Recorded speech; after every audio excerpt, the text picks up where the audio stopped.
colorful বাবা, cartoons for পালক ছাড়া যে আমার kids. খুব কষ্ট হচ্ছে। আমি যে আর বাঁচবো না, আমার খুব কষ্ট হচ্ছে। না না মা, তোমরা আমাকে ছেড়ে যেও না মা। মা, বোন, এই বোন, যাস না আমাকে ছেড়ে। আমি যে বড্ড একা হয়ে যাব।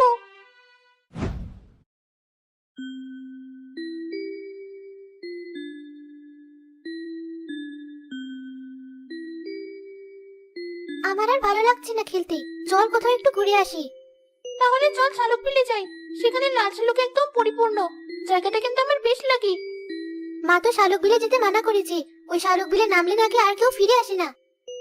আরে চল, কিছু হবে না। শালুক খেতে আমার খুব ভালো লাগে। চল, আমি নেমে শালুক তুলবো, তুই উপর থেকে ধরিস। আচ্ছা বেশ, তবে চল। দেখ মায়া, কত সুন্দর লাল শালুক, চোখটা একবারে জুড়িয়ে যাচ্ছে। এখানে তো পানি বেশি নেই, চল দুজন একসাথে নামি। আজ আমাদের ঘরে কোনো সবজি নেই, মাকে বলবো ডিম দিয়ে সুন্দর করে শালুক ভাজি করতে। এই মায়া, দাঁড়া দাঁড়া, ওই দেখ একটা বড় শালুক, তার ভিতরে কি যেন চকচক করছে। আরে তাই তো, এই ঋতু, ওটা তো একটা সোনার হাঁস, কিন্তু বেশ ছোট। শোনা, চল মায়া, আমি আর তুই গিয়ে হাঁসটা ধরে আনি। সোনার হাঁস দেখলে মা বাবা খুব খুশি হবে। হঠাৎ করে এত পানি কোথা থেকে এলো? আমি তো আর সাঁতার কাটতে পারছি না। আমিও সাঁতার কাটতে পারছি না, আমার হাত পা অবশ্যই আসছি। যে যে আমাকে দেখে লোভ করেছে, তাদের সবারই সর্বনাশ হয়েছে। এবার তোরা এই পেলে দুটো লাল শালুক হয়ে থাক।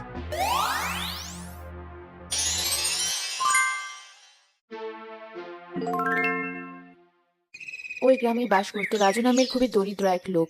অভাবের সংসার। কখনো চাষের কাজ করে, কখনো কাঠ কেটে, কখনো হাটে বিভিন্ন ধরনের সবজি বিক্রি করে সংসার চালায় সে। অনেকদিন তার কোনো কাজ না থাকায় সংসারে বেশ অভাব দেখা দিল।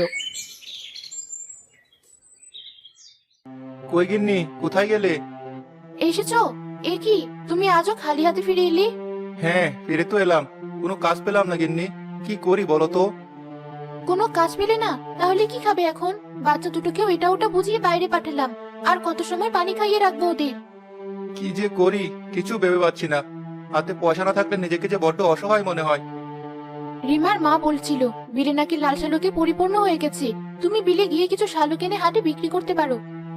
কিন্তু ওই বিলে তো ভয়ে কেউ যায় না, শুনেছি সেখানে গেলে নাকি কেউ আর ফিরে আসে না। আমাদের মতো গরিবের কি আর ভয় পেলে চলে? ভয় পেলে তো পেট চলবে না। মনে সাহস নিয়ে একবার যাও, বাচ্চা দুটো যে সারাটা দিন না খাওয়া। আচ্ছা, তুমি যখন বলছো তখন একবার যাই। আমার গামছাটা এনে দাও। নাও, একটু সকাল সকাল ফিরে এসো। আচ্ছা ঠিক আছে, শালুক বিল তো অনেক দূরে, যেতে আসতে সময়ও তো লাগবে। আমি গেলাম, কাজ শেষ করে খুব শীঘ্রই ফিরে আসবো।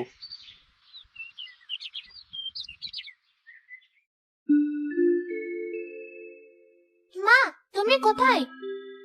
এই তো আমি রান্না করে। ভাই চল, মা রান্না করছে, রান্না হয়ে গেছে মনে হয়।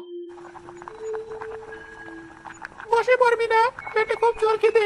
দাও তো মা, এবার জলদি করে খেতে দাও। আর একটু বস বাবা, এখনো তো খাবার হয়নি। মা, তুমি যে কি করো, কি কখন থেকে রান্না করেই চলেছো, এখনো রান্না হয়নি? একে মা, খাবার কোথায়? তুমি তো শুধু পানি গরম করছো। বল দেখি তো। বাবা, ঘরে কিছু নেই, তোদের আর কি বলবো, তাই সান্ত্বনা দেওয়ার জন্য পানি গরম করছিলাম। আমি এখনই খাবার খাবো, তুমি আমাকে এখনই খাবার দিবে। কাঁদিস না বোন, দাঁড়া, আমি দেখি কোনো ব্যবস্থা করতে পারি কিনা। চল আমার সাথে। না, আমি কোথাও যাব না, আমার এখনই খাবার চাই। আমি কিন্তু জঙ্গলে সেই পেয়ারা গাছের দিকে পেয়ারা মারতে যাচ্ছি। সত্যি কি তুই যাবি না? একটাও পেয়ারা কিন্তু আমি আনবো না। হ্যাঁ, আমি যাব, আমাকেও নিয়ে চল, আমার যে খুব খিদে পেয়েছে। আচ্ছা বেশ, তবে যাই চল। সৃষ্টিকর্তা, সহায় হও তুমি, আমি যে বাচ্চা দুটোর কষ্ট আর দেখতে পারছি না।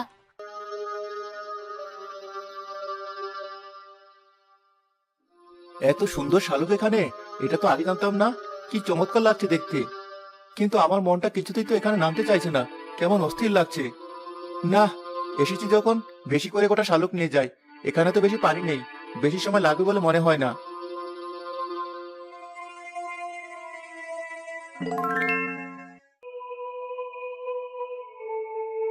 সোনার হাঁস? এই লাল শালুকের ভেতরে সোনার হাঁস? আগে তো মানুষের কাছে শুনে মিথ্যা ভেবেছিলাম, কিন্তু এই যে সত্যি লাল শালুকের ভেতরে সোনার হাঁস আছে।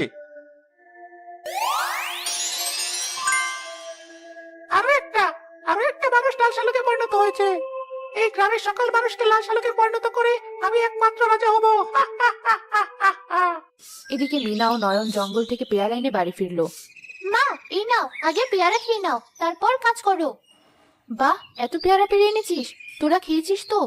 হ্যাঁ মা, আমরা খেয়ে এসেছি, পেটটা এখন একটু ঠান্ডা হলো। মা, বাবা কই? বাবা এখনো আসেনি? না মা, তোর বাবা তো এখনো ফিরলো না, খুব চিন্তা হচ্ছে। সে কখন বেরিয়েছে, মানুষটি যেতে চাইছিল না। আমি কি ভুল করলাম তাকে সেখানে পাঠিয়ে দিয়ে? মা, তুমি চিন্তা করো না, আমি যাচ্ছি শালুক পেলে, দেখি বাবা কি করছে। না না, তোর যাওয়া লাগবে না, তোর বাবা ফিরে আসবে মনে হয়। না মা, আমি যাই। বাবার যদি কোনো বিপদ হয় গিয়ে দেখি এখনো কি করছে। আমিও যাবো তোর সাথে, আমাকেও নিয়ে চল ভাই।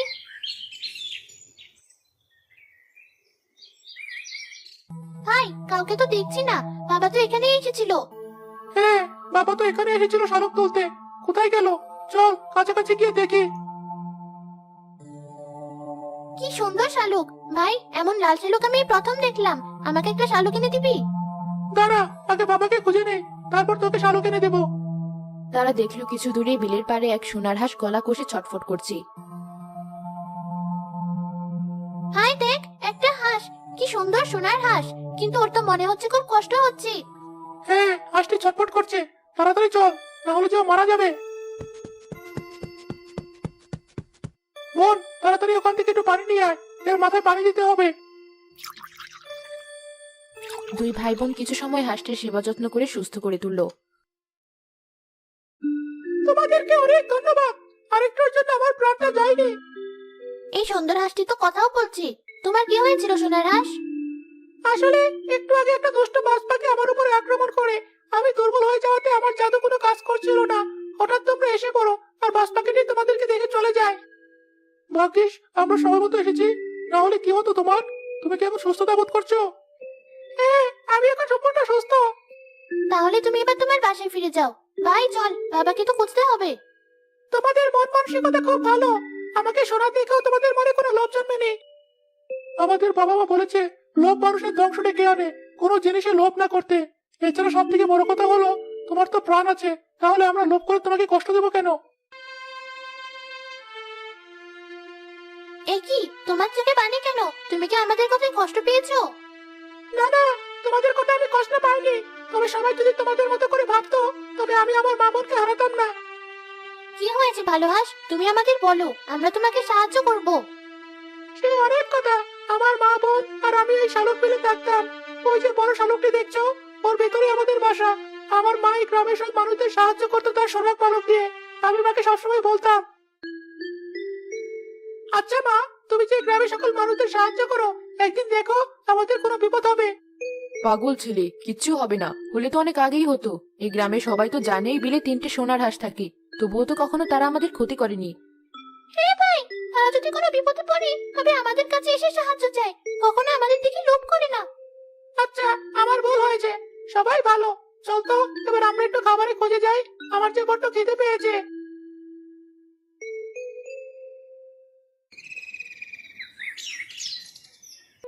সোনার হাঁস, আমি যে খুব বিপদে পড়েছি, আমাকে তুমি রক্ষা করো।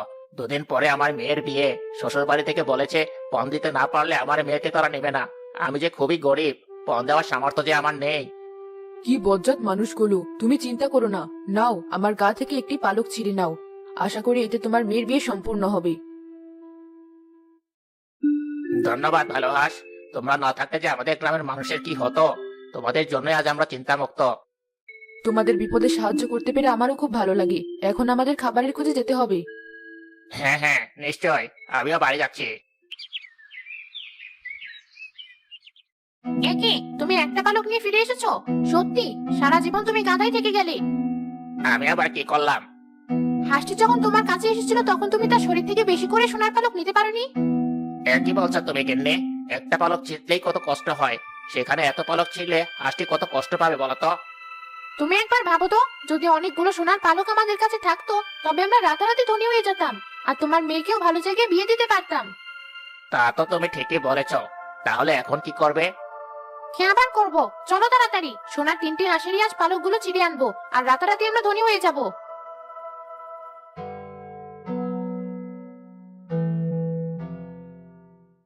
বাচ্চারা এবার তোমরা চলো, বিকালে আবার খেতে আসবো।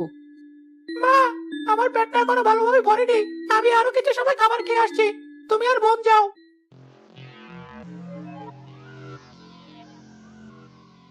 উপকারী হাঁস, দয়া করে দেখা দাও। সেই লোকটি তো দেখছি আবারও এসেছে। কি হলো, তোমরা আবারও কি করতে এসেছো? আমার স্ত্রী তোমার সাথে একটু কথা বলবে। তুমি তো আমাদের অনেক উপকার করেছো, তাই সে কাছ থেকে তোমাকে ধন্যবাদ দিতে চায়। চলো মা, ওরা কি বলছে শুনে আসি। আচ্ছা হাঁস, তোমাদেরকে আমরা একটু ছুঁয়ে দেখতে পারি? আসলে তোমাকে কাছ থেকে ধরে দেখার আমার খুব ইচ্ছা। হ্যাঁ, নিশ্চয়ই ধরতে পারো। আমার ছেলেটা বাসায় ফিরেনি, সে নদীতে খাচ্ছে। সমস্যা নেই, ওর সাথে আরেকদিন দেখা করব। আপাতত তোমাদের দুজনকে আদর করি। আরে হাঁ করে দেখছো কি? ধরো হাঁস দুটি। তারা দুজন দুটি হাঁস চেপে ধরে তাদের শরীর থেকে সোনার পালকগুলো টেনে টেনে ছিঁড়তে লাগলো। তাড়াতাড়ি ছিল, না হলে কেউ দেখে ফেলবে। এবার আমাদের ধনী হওয়া থেকে কে আটকাবে? ছেড়ে দাও, আমাদের খুব লাগছে। দয়া করে এভাবে আর কষ্ট দিও না আমাদের। আমার শরীরটা যে জ্বলে যাচ্ছে, আমাকে আর কষ্ট দিও না। তারা হাঁস দুটির শরীর থেকে সমস্ত পালক টেনে তুলে ফেলে হাঁস দুটি পানিতে ছুঁড়ে মারলো।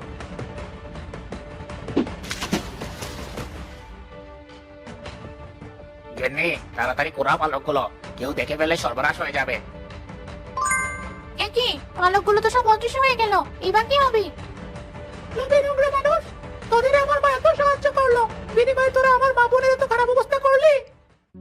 আমাদের ভুল হয়ে গেছে, বড্ড ভুল হয়ে গেছে, ক্ষমা করো আমাদের। তোদের মানব জাতির আজ থেকে কোনো ক্ষমা নেই। তোরা আজ থেকে এই বিলে লাল শালুক হয়ে থাক। তোদের এই গ্রামের সমস্ত মানুষকে আকর্ষিত করে আমি লাল শালুকে পরিণত করব। মা, এটা কি হয়ে গেল মা? বাবা, পালক ছাড়া যে আমার খুব কষ্ট হচ্ছে। আমি যে আর বাঁচবো না, আমার খুব কষ্ট হচ্ছে। না না মা, তোমরা আমাকে ছেড়ে যেও না মা। মা, বোন, এই বোন, যাস না আমাকে ছেড়ে। আমি যে বড্ড একা হয়ে যাব। তোমার সাথে যেটা হয়েছে খুব খারাপ হয়েছে। তোমার জায়গায় আমরা থাকলেও এমন করতাম। তাহলে কি তুমি আমাদের বাবাকেও শালক বানিয়ে দিয়েছো?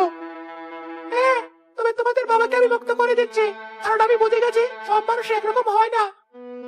শুধু আমাদের বাবাকে না, তুমি যাদেরকে এই পর্যন্ত শালক বানিয়ে দিয়েছো তাদের সবাইকে মুক্ত করে দাও দয়া করে। সেটা যে আর হবে না। প্রতি সপ্তাহে এই লাল শালুকগুলো মৃত হয়ে সেখান থেকে পুনরায় নতুন শালুকের জন্ম হয়।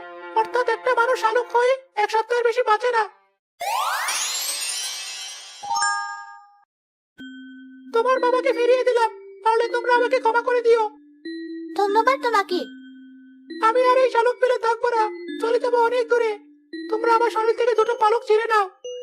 কিন্তু তোমার যে কষ্ট হবে, আমাদের কোনো সোনার পালক লাগবে না। তোমরা তো আমার শরীর থেকে ভালোবেসে পালক ছিঁড়বে, আমার কিচ্ছু হবে না। নাও বন্ধু, দুটো পালক ছেড়ে নাও।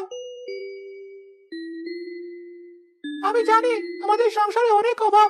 এই পালক দুটি বিক্রি করলে তোমরা বেশ কিছু অর্থ পাবে। আশা করি তোমাদের অভাব কিছুটা হলেও দূর হবে। বাবা, তোমার কি অনেক কষ্ট হয়েছে? আমি একদম ঠিক আছি। চল বাড়ি ফিরে চল, তোদের মা অপেক্ষা করছে।